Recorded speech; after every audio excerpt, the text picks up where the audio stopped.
John Cena membuka episode pertama WWE Unreal Season 3 dengan ngerasa kalau dia tuh ngeluarin usaha jauh lebih gede buat tahun perpisahannya ini dibanding periode manapun di karirnya. Dia terus-terusan ngembangin ide buat tur perpisahannya tersebut.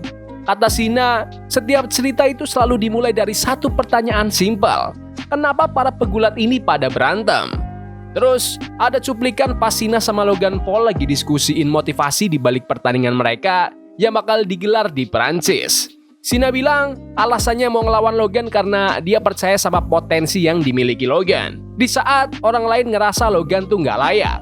Dia juga ngerasa udah waktunya buat ngangkat generasi talenta baru. Highlights pertandingan mereka pun ditampilkan yang diakhiri dengan kemenangan John Cena atas Logan Paul lewat attitude adjustment. Triple H nambahin kalau tantangan terbesar WWE saat ini adalah menyusun rencana setahun penuh di sekeliling perpisahannya John Cena, sambil tetap nyiapin masa depan WWE setelah Cena pensiun nanti. Dia ngejelasin, begitu Cena beneran pergi, WWE harus langsung mulai ngebuka babak baru dan ngebentuk bintang-bintang utama yang baru. Episode ini juga ngebahas lagi momen heel turn-nya Cena di Elimination Chamber pas dia aliansi sama The Rock dan Travis Scott. Cena bilang motivasi karakternya saat itu adalah menolak generasi baru dan sengaja bikin penonton gak bisa menikmati pertunjukan. Dia ngaku kalau emang sengaja ngambil arah karakter yang lebih lambat dan kurang memuaskan, termasuk soal main event WrestleMania yang belakangan dia akuin emang gak berjalan sesuai harapan. Di ruang penulis, Triple H ngebahas ide aslinya Cena yang pengen menang pertandingan lewat count out. Cena setuju kalau konsep itu emang gagal total dan Triple H ngasih tahu kalau penonton tuh tetap ngarepin main event yang solid. Akhirnya mereka memutuskan buat ganti arah, ngegeser cerita Cena supaya bertanding lawan musuh-musuh lawannya di laga-laga besar. Highlights nampilan kemenangan Cena atas Randy Orton, R-Truth, CM Punk sampai Cody Rhodes. Termasuk di SummerSlam di mana Cena bilang awalnya Cody yang ditargetkan buat nyelamatin karakternya, sebelum reaksi penonton akhirnya ngubah arah cerita. Cena menegaskan kalau pada akhirnya penontonlah yang menentukan arah pertunjukan. Triple H juga ngasih tahu tim kreatif kalau kepergiannya Cena bakal ninggalin lubang yang sangat besar. Makanya krusial banget buat mematangkan talenta-talenta muda sepanjang tahun ini. Fokus cerita lalu bergeser ke Bron Breakker. Dia cerita tentang kenangannya tumbuh besar sambil mancing bareng bapaknya, sampai keputusannya buat terjun ke gulat profesional setelah sempat gagal masuk tim NFL.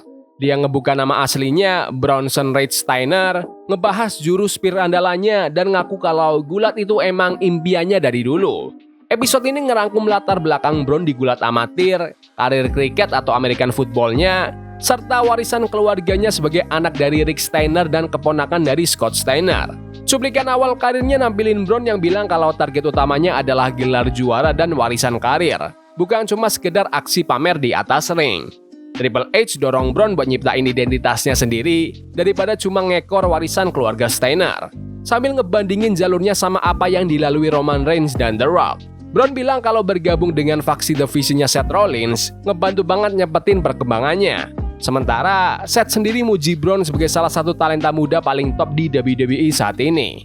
Tapi Triple H ngingetin, dijuluki sebagai masa depan tuh nggak bakal ada artinya kalau si pegulat nggak bisa ngebuktiin potensi itu. Sebelum ajang Clash in Paris, Triple H ngasih tahu Bron kalau Roman Reigns mau ngebantu ngangkat talenta muda. Pas pertandingannya Roman Reigns lawan Bronson Reed, Triple H merintahin Bron buat nyerang dengan penuh percaya diri setelah pertandingan selesai. Roman berhasil ngalahin Bronson Reed pakai spear, sebelum akhirnya Bron yang pakai hoodie hitam masuk nyerang Roman habis-habisan. Bron nyebut itu sebagai momen terbesar dalam karirnya dan Michael Hayes pun langsung ngasih selamat ke dia di belakang panggung. Kita pindah ke CM Punk yang cerita soal rasanya balik lagi ke WWE. Menurutnya, ritme kerja di perusahaan ini bikin waktu 6 bulan berasa jauh lebih lama.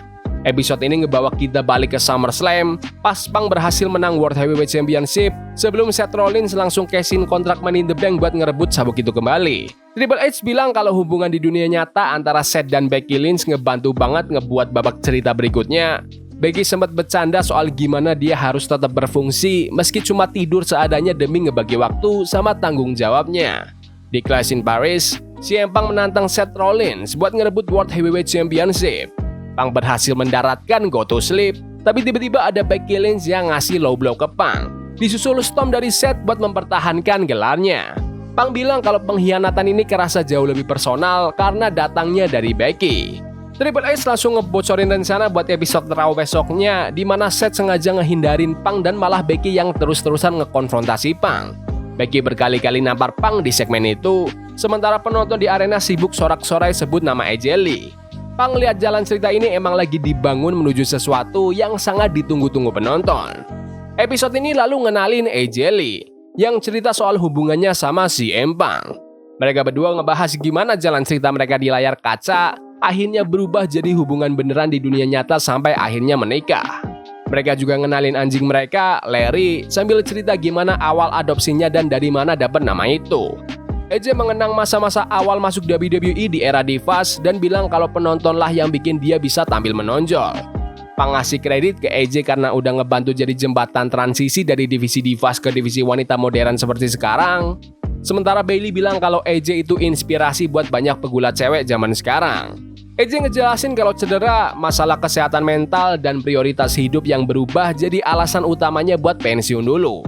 Setelah keluar dari WWE, dia fokus nulis buku, komik, sampai proyek film, dan sempat mikir nggak bakal balik lagi ke ring. Tapi Triple H punya pandangan lain. Mega bintang sejati nggak bakal bener-bener hilang. Dia ngebuka kalau dia sendiri yang ngehubungi AJ buat nawarin comeback lawan Becky Lynch, dan AJ langsung ngambil tawaran itu tanpa ragu. Pas di kota Chicago, Punk ngaku kalau dia ngerasa campur aduk, senang sekaligus deg-degan soal comebacknya AJ. Di belakang panggung, AJ menandatangani kontrak WWE-nya dan ngaku bangga bisa balik dengan kondisi kesetaraan gaji. Punk nambahin kalau dia nutupin rapat-rapat rahasia comeback istrinya ini, padahal roster cewek pada terus-terusan nanya ke dia.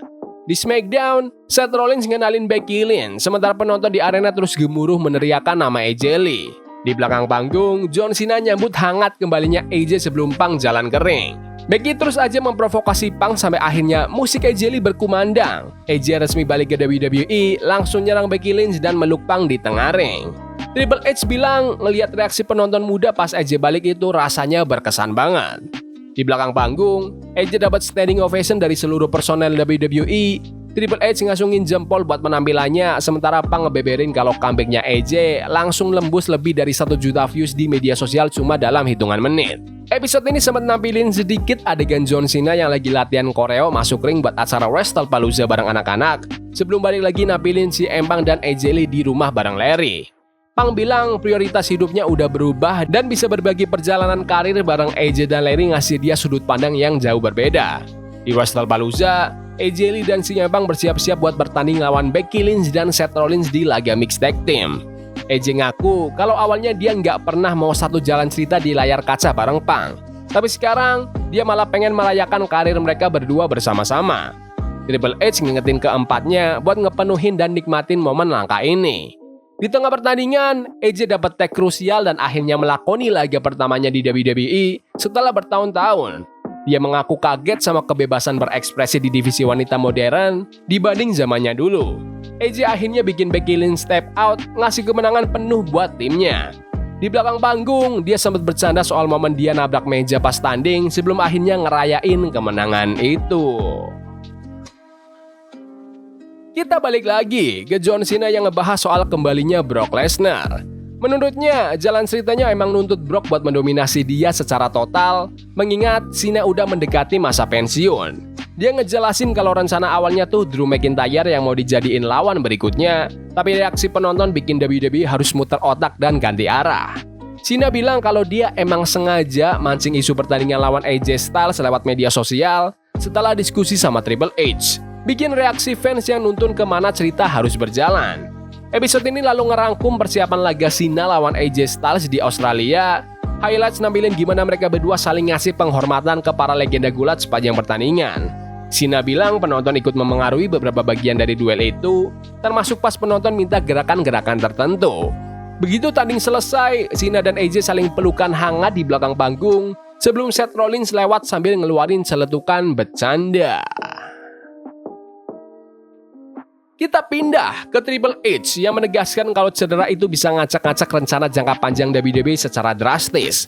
Tepat sebelum fokus cerita pindah ke laga Seth Rollins lawan Cody Rhodes di pertandingan Champion versus Champion. Pas pertandingan lagi jalan, Seth ngalamin cedera bahu parah gara-gara lakuin gerakan beresiko tinggi. Dia bisik-bisik ke Cody Rhodes kalau dia ngerasa bahunya patah atau geser. Tapi dia tetap profesional dan tuntasin pertandingan sampai akhir. Setelah selesai, Triple H menyerahkan sabuk Crown Jewel Championship ke Seth, dan Seth langsung ngomong jujur kalau dia ngerasa cederanya ini beneran serius. Di belakang panggung, Seth ngaku takut kalau cederanya itu torn labrum atau robek otot bahu dan mulai ngitung-ngitung apakah dia bisa sembuh tepat waktu sebelum WrestleMania. Triple H bilang cedera ini memaksa WWE buat ngebuang seluruh rencana yang udah disusun buat faksi The Vision, sambil di saat yang sama harus tetap nyiapin perpisahannya John Cena. Episode ini pun ditutup dengan situasi WWE yang harus ngadepin perubahan raksasa dalam rencana jangka panjang mereka. Seperti biasa, aku harus ngaku kalau aku tuh emang bucin sama acara ini. Aku tahu aku belum bikin review buat season 2, tapi kalau kalian mau, aku bisa review musim itu juga segera. Kabarin aja, nanti aku bikin. Soalnya ini semua menarik banget buat dibahas dan bikin lagi. Satu hal yang harus dieling-eling, bahkan di acara belakang panggung kayak gini pun, WWE tetap pegang kendali penuh atas apa yang mau mereka perlihatkan ke kita. Hal paling berkesan buat gue adalah pas John Cena bedah ide-ide di balik karakternya dan gimana mereka harus muter balik pas jalannya udah terlalu jauh ke arah yang dibenci penonton. Momen dia ngaku kalau dia sengaja merusak Main Event Mania tuh liar sih, dan sayang aja itu jadi match WrestleMania terakhirnya. Tapi kelihatan kalau dia emang pegang kendali penuh atas apa yang mau dia lakuin, meski tetap terbuka sama masukan dan perubahan dari Triple H pas jalan ceritanya nggak sesuai harapan. Episode ini kerasa fokus banget dan aku demen sama pacingnya. Sejam berlalu cepat dan pas kelar rasanya mau langsung maraton ke episode berikutnya. Bang sama AJ tuh juga gemes banget berdua. Satu hal besar lainnya adalah ngelihat gimana mereka nanganin badai cedera yang menimpa The Vision, plus ngelihat perjalanan Bron Breakker dari yang tadinya salon mega bintang salon breakout, malah kayak kena kutuk dan dibikin drop sama orang-orang kayak Oba Femi. Tapi menurut kalian gimana episode pertama WWE Unreal season 3 ini? Bagus? Gak bagus? Komen di kolom komentar.